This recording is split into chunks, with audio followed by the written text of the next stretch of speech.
नमस्कार, स्वागत है आपका। मैं हूं आपके साथ सुमित गुप्ता। आप देख रहे हैं महारूर राजस्थान। बुलेटिन में बात करेंगे कोरोना की, जिसकी रफ्तार थमने का नाम तो नहीं ले रही, लेकिन वैक्सीन कोरोना को रोकने के लिए कारगर हथियार साबित हो रही है। इसलिए सरकार भी जनता से ज्यादा वैक्सीन लगवाने पर जोर दे रही है। वहीं बात करेंगे पीएम मोदी की, जो आज कोरोना पर महामंथन करने वाले हैं। साथ ही बताएंगे आपको बड़े स्तर पर हुई प्रशासनिक फेरबदल के बारे में, और आखिर में बात करेंगे कब मानेंगे रोडवेज कर्मी। से प्रधानमंत्री नरेंद्र मोदी ने आज राजधानी दिल्ली के एम्स में कोरोना वैक्सीन की दूसरी डोज लगवाई है। इससे पहले पीएम मोदी को 1 मार्च को वैक्सीन की पहली डोज लगी थी। पीएम मोदी ने लोगों से वैक्सीन लगवाने की अपील भी की है। प्रधानमंत्री नरेंद्र मोदी को कोरोना वैक्सीन की दूसरी डोज भी पुडुचेरी की सिस्टर पी निवेदा ने दी। उनके साथ पंजाब की नर्स निशा शर्मा मौजूद रही। इससे पहले पीएम मोदी को भारत बायोटेक की देश में विकसित कोवैक्सीन की पहली डोज 1 मार्च को लगी थी।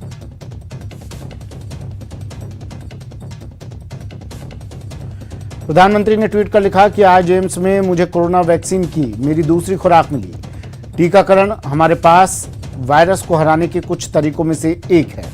अगर आप वैक्सीन लगवाने के लिए योग्य हैं तो जल्द ही cowin.gov.in पर रजिस्ट्रेशन करवाकर वैक्सीन लगवाएं।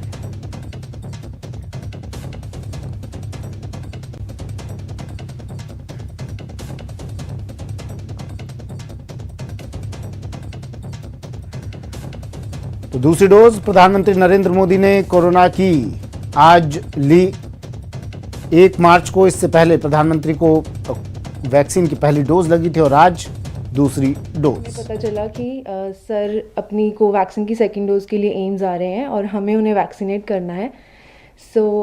हमने उनको वैक्सीन की सेकेंड डोज दी और हमें बहुत अच्छा लगा उनसे मिलके, और फिर उनसे थोड़ी सी बातचीत भी हुई। उन्होंने पूछा कि हम कहाँ से हैं और फिर एक फ़ोटोग्राफ ली, and it was really very memorable moment for me कि उनसे मिलने का मौका मिला और उन्हें वैक्सीनेट करने का मौका मिला इस पैंडेमिक सिचुएशन में। आज I had another opportunity to meet sir to vaccinate him for the second time. I assisted Sister Nisha. Basically, I'm from Pondicherry, as already told. I was elated again. I got a second opportunity to meet sir.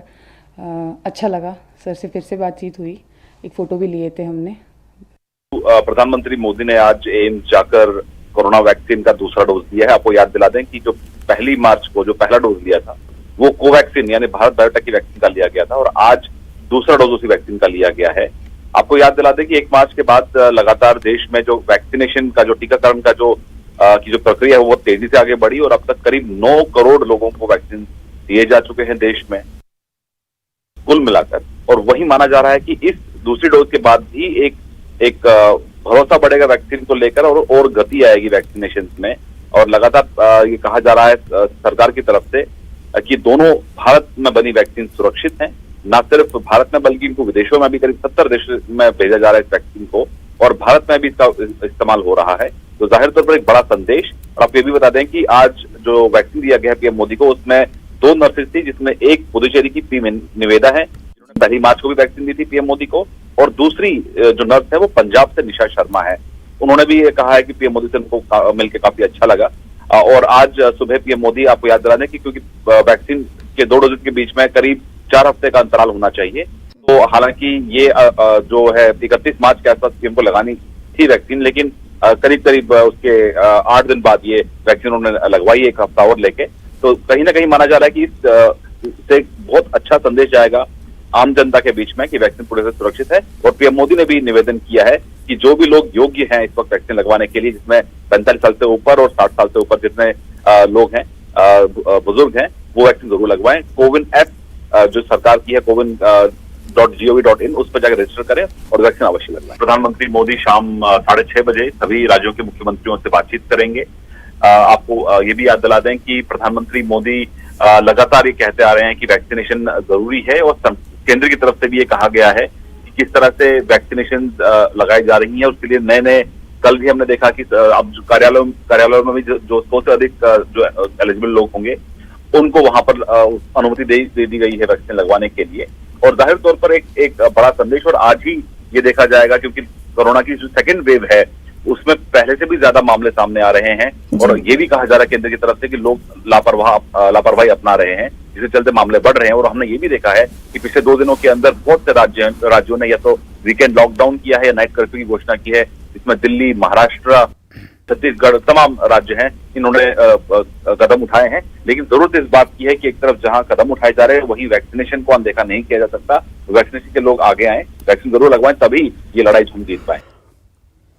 और corona की बेकाबू रफ्तार पर मंथन किया जाएगा। प्रधानमंत्री नरेंद्र मोदी एक अहम बैठक लेने जा रहे हैं मुख्यमंत्रियों के साथ। तमाम मुख्यमंत्रियों के साथ प्रधानमंत्री चर्चा करेंगे। वैक्सीनेशन पर चर्चा की जाएगी। महाराष्ट्र, राजस्थान में लगातार कोरोना के मामले बढ़ रहे हैं। बैठक आज शाम 6:30 पर होगी।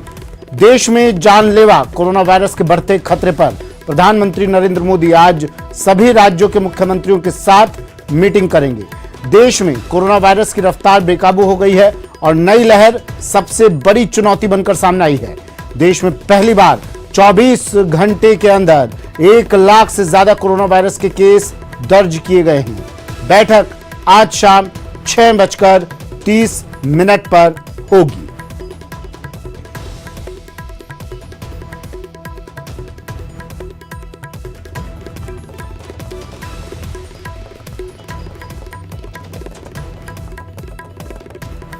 मेरे सहयोगी राजीव तिवारी दिल्ली से हमारे साथ फोन लाइन पर जुड़ गए हैं और जयपुर से दिनेश शर्मा हमारे साथ फोन लाइन पर जुड़े हैं। राजीव, 6:30 प्रधानमंत्री की अहम बैठक तमाम मुख्यमंत्रियों के साथ, क्या कुछ रहने वाला है? अहम मुद्दा, एजेंडा कोरोना ही होगा? अगर देखा जाए तो आज शाम को जो प्रधानमंत्री बैठक करने जा रहे हैं देश के सभी मुख्यमंत्री में सभी राज्यों के मुख्यमंत्रियों के साथ, तो यह जो मुद्दा है, क्योंकि लगातार 1 लाख से अधिक जो कोरोना मरीजों की संख्या आई है, यह चिंता का विषय बन गया है।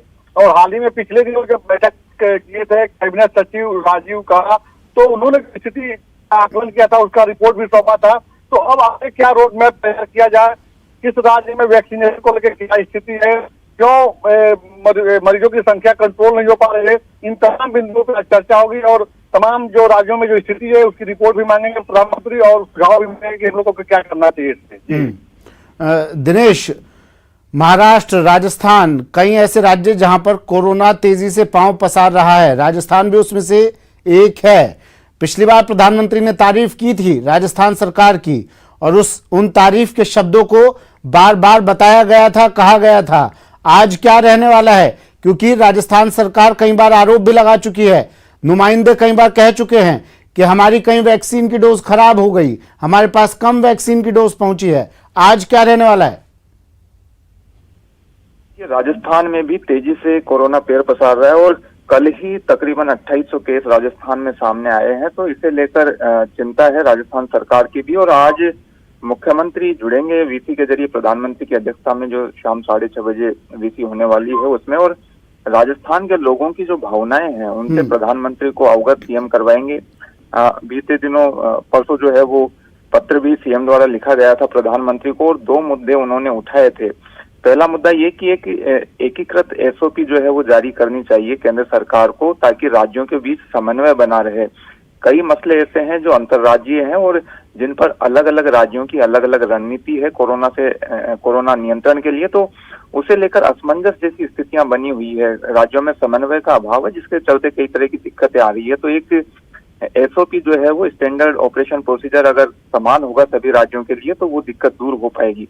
दूसरा जो मुद्दा सीएम उठा रहे हैं वो ये कि 18 साल से ज्यादा उम्र के जितने भी लोग हैं उन सभी के जो है वैक्सीनेशन होना चाहिए। सभी का 45 साल उम्र की जो बाध्यता है वो हटाई जानी चाहिए। तो आज वीसी में जब सीएम जुड़ेंगे तो ये दोनों मसले जो है वो प्रमुख तौर से संभावना है कि उठाए जाएंगे प्रधानमंत्री के सामने। ठीक है, मैं फिर से जुड़ूंगा आप लोगों से। शुक्रिया राजीव। दिनेश, आपका भी शुक्रिया तमाम जानकारी के लिए। तो आज शाम 6:30 पर ये अहम बैठक होगी तमाम राज्यों के मुख्यमंत्रियों के साथ, प्रधानमंत्री की बैठक, कोरोना पर मंथन। बढ़ते हैं अगली खबर की ओर। देश में कोरोना केस रिकॉर्ड बना रहे हैं। पिछले 24 घंटे में 1,26,000 नए केस आए हैं पूरे देश भर से। 1 लाख से ज्यादा 24 घंटे में। आप अंदाजा लगाइए कोरोना की इस दूसरी वेव के बारे में। 1,26,000 केस, नए केस 24 घंटे में देश में 684 लोगों की मौत भी हुई है। महाराष्ट्र में 59,000 से ज्यादा मामले कोरोना के आ चुके हैं। अकेले महाराष्ट्र में यह आंकड़ा 60,000 तक पहुंच गया है।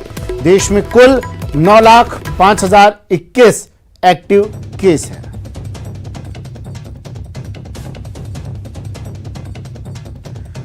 तो एक एक करके राज्यों के आंकड़े देख लीजिए। कोरोना केसेस कुल 1,26,265 पिछले 24 घंटे में ये नए केस सामने आए हैं। महाराष्ट्र में 59,907 मतलब 60,000 के करीब केस अकेले महाराष्ट्र से आ चुके हैं कोरोना के पिछले 24 घंटे में। रिकॉर्ड तोड़ कहर कोरोना का। दिल्ली, राजस्थान, महाराष्ट्र, छत्तीसगढ़, मध्य प्रदेश, उत्तर प्रदेश, पंजाब, कर्नाटक के तमाम जगहों के आंकड़े। दिल्ली में 5,506 कोरोना के मामले, पंजाब में 2,924, राजस्थान में 2,801, महाराष्ट्र में 59,907। पिछले 24 घंटे का आंकड़ा हम आपको दिखा रहे हैं। नाइट कर्फ्यू लगाया गया है कई जगहों पर और इस नाइट कर्फ्यू की भी मियाद अब बढ़ाई जा रही है। कर्नाटक में 6,150, छत्तीसगढ़ में 9,921, उत्तर प्रदेश में 6,023, दिल्ली से सटा हुआ है उत्तर प्रदेश और इसमें सब दिल्ली से भी ज्यादा मामले। 6,023 कोरोना पॉजिटिव उत्तर प्रदेश में और मध्य प्रदेश में 4,043। राजस्थान में कोरोना विस्फोट।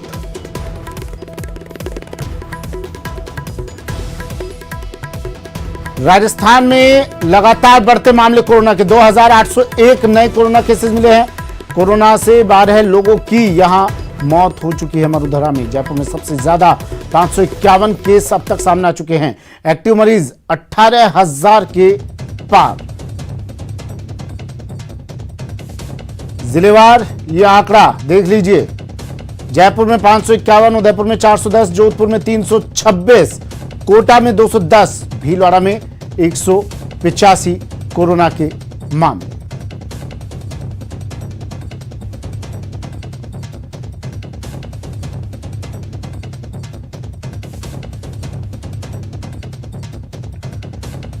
मरुधरा का आंकड़ा टीवी स्क्रीन पर। कोरोना केसेस जयपुर में 551, बीकानेर में 74, चित्तौड़गढ़ में 90, राजसमंद में 108, अजमेर में 110, डूंगरपुर में 139, भीलवाड़ा में 185।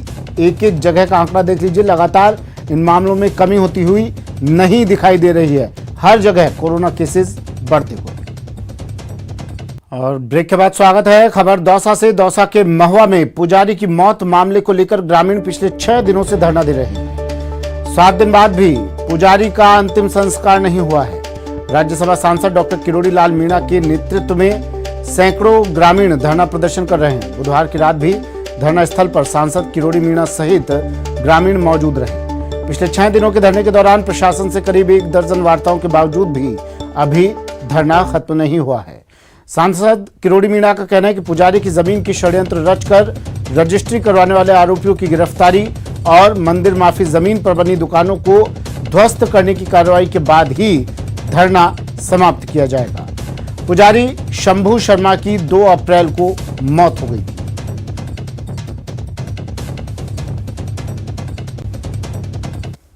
पुजारी शंभू शर्मा की मौत के मामले में धरना प्रदर्शन जारी है। रात के समय भी यहां धरना जारी है। 3 अप्रैल से ये लगातार धरना दिया जा रहा है। सांसद किरोड़ी लाल मीणा की नेतृत्व में धरना दिया जा रहा है। दिन और रात यहाँ पर धरना चालू रहता है और यहाँ पर लोग आए हुए हैं और जो किरोड़ी लाल मीणा है उसकी मांग है कि जो पुजारी है उसमें जो षड्यंत्र में जो लोग शामिल हैं उनके खिलाफ कार्रवाई की जाए। साथ ही जो मंदिर माफी ज़मीन है उस मंदिर माफी ज़मीन पर जो दुकानें बनी हुई हैं उन दुकानों को भी हटाया जाए। इस तरह की मांगे हैं और इन्हीं मांगों को लेकर सांसद किरोड़ी लाल मीणा लगातार धरना दे रहे हैं। आज 3 तारीख से इनका धरना जारी है और उनकी मांग है कि जब तक मांगे पूरी नहीं होंगी तब तक इसी प्रकार धरना जारी रहेगा। और महुआ थाने के बाहर यहाँ पर सांसद किरोड़ी लाल मीणा सैकड़ों की संख्या में ग्रामीणों के साथ डटे हुए हैं और धरना प्रदर्शन कर रहे हैं। आशीष शर्मा, न्यूज़ 18 दौसा। आशीष शर्मा ये रिपोर्ट आप तक पहुंचा रहे थे, तस्वीरें आप तक पहुंचा रहे थे। रात में भी धरना वहां जारी है और तमाम लोग मौजूद हैं वहां पर। किरोड़ी लाल मीणा सांसद वहां मौजूद हैं, उनके नेतृत्व में धरना दिया जा रहा है। आशीष हमारे साथ फोन लाइन पर अब जुड़ गए हैं। आशीष, क्या तस्वीरें फिलहाल, क्या कुछ वहां पर चल रहा है और किसी तरह का कोई आश्वासन 6 दिन हो गए हैं, अब तक मिला क्या? अब बिल्कुल, धरने के 6 दिन हो चुके हैं और मौत का आज 7वां दिन है। 7वें दिन बाद में पुजारी के शव का अंतिम संस्कार नहीं हुआ है। जो महुआ थाने के बाहर एक ताबूक में शव रखा हुआ है और शव एक तरीके से इंतजार कर रहा है कि कब उसका अंतिम संस्कार होगा। लेकिन बड़ी बात यह है कि जो आश्वासन मिल रहे थे, काफी वार्ताएं हुई, करीब 10 से 12 बार की प्रशासन के साथ वार्ताएं हुई है, लेकिन अभी तक कोई इसका निर्णय नहीं निकल पाया है। कल 3 बजे तक का अल्टीमेटम जरूर था, जो 3 मांगे थी उसमें एक मांग पूरी हो चुकी है, तहसीलदार को एपीओ कर दिया गया है। लेकिन जो आरोपियों की गिरफ्तारी है वो नहीं हो पाई है। साथ ही जो मंदिर माफी जमीन पर जो व्यावसायिक दुकानें बनी हुई हैं उनको तोड़ने की प्रमुख मांग है, लेकिन वो तोड़ी नहीं जा रही है। इसी के चलते ये धरना लगातार जारी है। आज भी राज्यसभा सांसद डॉक्टर किरोड़ी लाल मीणा के नेतृत्व में महुआ थाने के बाद 6ठे दिन भी धरना जारी है। सांसद किरोड़ी मीणा का कहना है कि जब तक उनकी मांगे पूरी नहीं होगी तब तक वो आंदोलन जारी रहेंगे। इसके अलावा उन्होंने पूरे राजस्थान की जो मंदिर माफी जमीन है उनको सुरक्षित करने के लिए एक कानून लाने की भी मांग की है। उनका कहना है कि राज्य सरकार एक कानून लेके आए जिससे मंदिर माफी जमीन पर लोग अतिक्रमण कर लेते हैं, भूमाफिया अतिक्रमण कर लेते हैं और पुजारी इसी तरह अपनी जान दे देते हैं या फिर परेशान रहते हैं। ऐसे में इस तरह का एक कानून भी राजस्थान में आए और जो ये महुआ का मामला है इसमें जो दबंग हैं और जो भूमाफिया हैं उनके खिलाफ कार्रवाई की जाए। साथ ही जो अतिक्रमण करके जो मंदिर माफी जमीन पर दुकानें बनी है उनको तोड़ा जाए। ये मांगे प्रमुख रूप से रखी जा रही है। पेज कहाँ फंसा हुआ है आशीष? राजनीतिक नेतृत्व अब इस धरने प्रदर्शन को मिल गया है और अभी इरादा इनका नहीं लगता है कि धरने से लोग उठें। कहाँ पेच फंसा हुआ है? क्यों नहीं इनसे कुछ बातचीत की जा रही है, वार्ता आगे बढ़ाई जा रही है? क्या वजह है, क्या कारण है? बिल्कुल, ये पेज काफी फंस गया है क्योंकि जो पुजारी था उसने मौत से पहले इसमें 420 की धारा के तहत मुकदमा दर्ज करा दिया था, धोखाधड़ी का। लेकिन उनकी मौत के बाद गांव के ही एक व्यक्ति ने धारा 302 में मुकदमा दर्ज कराया है कि जो पुजारी की इस गम में डूबने के बाद हत्या हुई है। ऐसे में हत्या का मुकदमा दर्ज हो गया है। लेकिन जो मंदिर माफी जमीन है उसमें काफी सारी दुकानें बनी हुई हैं और बेशकीमती जमीन है, करोड़ों रुपए की वो दुकानें हैं और वो मामला न्यायालय में भी जा रहा है और कुछ का दस्तावेज दोनों पक्षों की ओर से दिखाए जा रहे हैं। जिनकी दुकानें हैं उनके पास भी कुछ दस्तावेज हैं, उन्होंने भी प्रशासन को दिखाए हैं। ऐसे में प्रशासन का कहना है कि जो पूरी पेचीदगियां हैं, जो दस्तावेज हैं, उनको हम जांच की जाएगी, जांच के बाद ही आगामी निर्णय ले पाएंगे। ठीक है, शुक्रिया आशीष तमाम जानकारी के लिए। और जयपुर से बड़ी खबर, रोडवेज की सेवानिवृत्त कार्मिकों का धरना, चौथे दिन भी ये धरना जारी है। शहीद स्मारक पर धरना दिया जा रहा है। बकाया परिलाभों के भुगतान की ये लोग मांग कर रहे हैं। RSRTC रिटायर्ड एम्प्लॉयज एसोसिएशन के बैनर तले ये धरना दिया जा रहा है। करीब 4000 कार्मिकों का 500 करोड़ रुपया बकाया चल रहा है।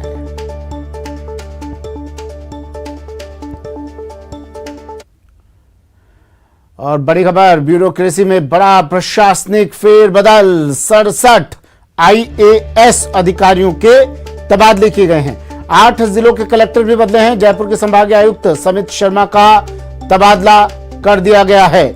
गृह सचिव नारायण लाल मीणा का भी तबादला किया गया है। महेंद्र सोनी अब परिवहन विभाग के कमिश्नर बनाए गए हैं। राजेंद्र भट्ट नए DIPR कमिश्नर बने हैं। DOP ने इसके आदेश जारी कर दिए हैं।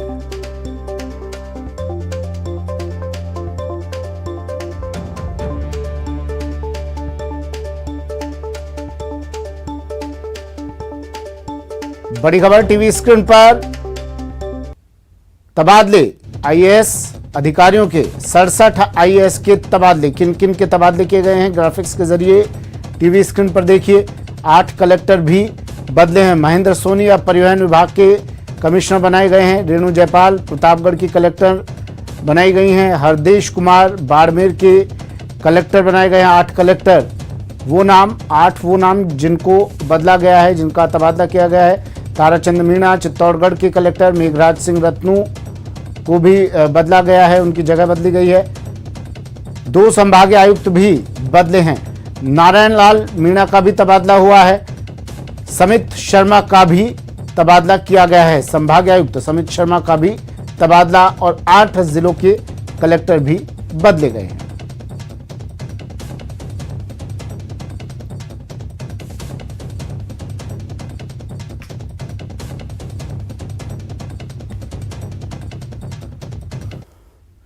और अब बात गहलोत कैबिनेट के अहम फैसले की। अब रिजर्व्ड कैटेगरी की तरह ही ईडब्ल्यूएस वर्ग को उम्र सीमा में छूट मिलेगी। साथ ही एनटीपीसी को सोलर प्लांट लगाने के लिए जमीन आवंटन को भी मंजूरी मिल गई है। कैबिनेट की बैठक में प्रशासन गांवों के संग अभियान पर मंथन किया गया। साथ ही चिरंजीवी योजना को घर घर तक ले जाने पर भी मंथन किया गया। ईडब्ल्यूएस वर्ग को अब उम्र सीमा में मिलेगी छूट। इकोनॉमिक वीकर सेक्शन के लोगों को आयु सीमा में छूट, फीस में छूट, ये फैसला पहले हो गया था, आज कैबिनेट ने उसको अनुमोदित कर दिया। सोलर प्लांट के लिए एनटीपीसी को मिलेगी जमीन। प्रशासन गांवों के संग अभियान पर मंथन। प्रशासन गांवों के संग अभियान की तैयारी को लेकर ग्राम पंचायत वाइज मीटिंग होगी और इसको लेकर मुख्यमंत्री और पूरी कैबिनेट ने बड़ा विचार विमर्श किया कि प्रशासन गांवों के संग अभियान में गांवों का हर काम हो। गहलोत कैबिनेट के अहम फैसले। मुख्यमंत्री चिरंजीव बीमा योजना जो आई है उसमें 5 लाख तक का बीमा जो गरीब आदमी 850 रुपए जमा नहीं करा सकता उनका फ्री में होगा। अब 5 लाख तक का इलाज गहलोत सरकार फ्री में करेगी और 1 मई तक सब लोग अपना बीमा करा सकते हैं। सब लोगों से मैं अपील करूंगा, बीमा कराइए। गहलोत सरकार ने आर्थिक रूप से कमजोर वर्ग यानी ईडब्ल्यूएस को अन्य आरक्षित वर्ग के समान अधिकतम आयु सीमा में छूट दिए जाने के प्रस्ताव को बुधवार को मंजूरी दे दी। मुख्यमंत्री अशोक गहलोत की अध्यक्षता में मुख्यमंत्री निवास में राज्य मंत्रिमंडल की बैठक में इस पर मुहर लगी। इसके साथ ही बैठक में विभिन्न सेवा नियमों में संशोधन और एनटीपीसी को सौर ऊर्जा संयंत्र की स्थापना के लिए भूमि आवंटन करने के प्रस्ताव को मंजूरी देने समेत कई अन्य महत्वपूर्ण निर्णय किए गए। ईडब्ल्यूएस वर्ग को अन्य आरक्षित वर्गों के समान अधिकतम आयु सीमा में छूट। ईडब्ल्यूएस वर्ग के पुरुष अभ्यर्थियों को आयु सीमा में 5 साल की छूट मिलेगी। वहीं महिला अभ्यर्थियों को 10 साल की छूट मिल सकेगी। सोलर पावर प्लांट के लिए एनटीपीसी को भूमि आवंटन करने के प्रस्ताव को मंजूरी दी गई। गुर्जर आरक्षण के दौरान 3 मृतकों के एक आश्रित को सेवा नियमों में छूट। प्रशासन गांवों के संग अभियान की तैयारियों पर मंथन। मीटिंग हुई उसमें बड़ा डिसीजन लिया गया। इकोनॉमिक वीकर सेक्शन के लोगों को आयु सीमा में छूट, फीस में छूट, ये फैसला पहले हो गया था, आज कैबिनेट ने उसको अनुमोदित कर दिया। इकोनॉमिक वीकर सेक्शन को लेकर जो राजस्थान का मॉडल है वो पूरे देश में स्पेशल मॉडल है। लाखों स्टूडेंट को इससे फायदा मिलेगा। प्रशासन गांवों के संग अभियान की तैयारी को लेकर ग्राम पंचायत वाइज मीटिंग होगी, गांव के प्रस्ताव बनेंगे, गांव वाले इकट्ठे होंगे, बातचीत करेंगे और इसको लेकर मुख्यमंत्री और पूरी कैबिनेट ने बड़ा विचार विमर्श किया कि प्रशासन गांवों के संग अभियान में गांवों का हर काम हो। ग्रामवासी के मन में जो सपना है उसका आदर्श गांव, उसका पर्सनल काम, उसके पट्टे, कहीं शमशान भूमि की प्रॉब्लम है, कहीं गरीब आदमी बैठा है सरकारी जमीन पर, तो उनको सबको क्या छूट दें जिससे उनको अधिकार मिले, उस पर भी डिस्कस हुआ। मुख्यमंत्री अशोक गहलोत की अध्यक्षता में आज मुख्यमंत्री आवास पर कैबिनेट की अहम बैठक हुई। कैबिनेट की बैठक में मुख्यमंत्री की ईडब्ल्यूएस वर्ग के अभ्यर्थियों को आयु सीमा और फीस में छूट देने की घोषणा पर आधिकारिक मोहर लग गई है। कैबिनेट की बैठक में प्रदेश में 1 मई से शुरू होने वाले प्रशासन गांवों के संग अभियान पर भी गहन मंथन किया गया। इसके अलावा कैबिनेट की बैठक में सेवा संबंधी नियमों को भी छूट प्रदान की गई।